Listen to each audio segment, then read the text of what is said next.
পৃথিবীতে বা দুনিয়াতে ভাই হচ্ছে আল্লাহর দেয়া এক টুকরো নিয়ামত। যার ভাই আছে সেই একমাত্র বলতে পারবে ভাই কে জিনিস। ছোট থেকে বড় হওয়া পর্যন্ত ভাইয়ের সাথে অনেক খুনসুটি, মারামারি, ঝগড়াঝাটি অনেক কিছু হয়েছে, কিন্তু সেই ভাই আপনাকে আগলিয়ে রেখেছে। সে ভাই আপনার খেয়াল রেখেছে, সে ভাই আপনাকে মানুষের মতো মানুষ হতে সহযোগিতা করেছে।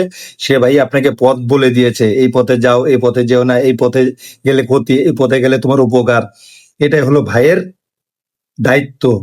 কিন্তু একটা সময় পর যখন আপনি দেখতে পাবেন যে আপনার ভাই আপনার থেকে পর হয়ে যাচ্ছে, তখন বুঝতে পারবেন যে আপনার কোনো কর্মকাণ্ডে আপনার ভাই কষ্ট পাচ্ছে।